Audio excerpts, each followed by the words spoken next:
என்ன தம்பி என்னாச்சு? முக்காடு போட்ட முட்டா பைய மாதிரி உட்காந்துருக்க. என்ன வாய் பேசிருப்ப? இப்ப அனுபவிடா சோன் பப்படி வண்டையான்னு இந்த குள்ளனெல்லாம் கிண்டல் பண்ற அளவுக்கு ஆயிடுச்சு மதுபாலனோட நிலைமை. ஊருக்குள்ள எவனுக்குனாலும் சளி காய்ச்சல் இருமல்னு வரலாம். ஆனா என்ன எந்த தீய சக்தினாலும் டச் கூட பண்ண முடியாதுடா அப்படின்னு தென்னாவட்டா சுத்திக்கிட்டு தெரிஞ்ச மதுபாலன் கடந்த ஒரு வாரமா மூக்கோலியா மூச்சு விடாம ஆமையோட மோசமா வாய் வழியா விட்டுக்கிட்டு தெரியும். பேஷண்ட விட்டு சொல்லுங்க. உங்க எல்லாருக்கும் ஒரு குட் நியூஸ். ஷார்ப்பா 5:30 அனைவரும் ஆவலுடன் எதிர்பார்த்து கொண்டிருந்த லாங் வீடியோ வருது. பார்த்து என்ஜாய் பண்ணுங்க. எலி ஏன் ட்ரெஸ் இல்லாம ஓடுது? இவன் இப்படி முக்காடு போட்டு உட்கார்ந்திருக்க வேண்டிய அவசியம்? ஒருவேளை ஆபீஸ்க்கு போறதுக்கு டிமிக்கி அடிக்கிறதுக்காக ஆக்டிங்கா இருக்குமோ?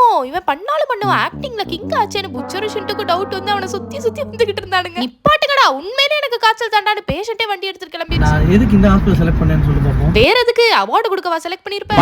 லேடிஸ் அப்படின்னு ஒரு ஹாஸ்பிடல்ல ஃபுல்லா நர்ஸக்கா எங்க இருக்காங்கன்னு தேடி இருப்பான். இந்த ஹாஸ்பிடல்ல சூஸ் பண்ணிருப்பான். இதுதான் நடந்திருக்கும். ஆனா அங்க போய் வாய வச்சுக்கிட்டு சும்மா எல்லாம் லோட வடன்னு பேசி டாக்டர் கிட்ட திட்டு வாங்கினதுதான் மிச்சம். மை காட், யார் இந்த பையன்? பொறுக்கி பையங்க கொடுத்த டோக்கனையும் தூக்கிட்டு வந்துட்டான்.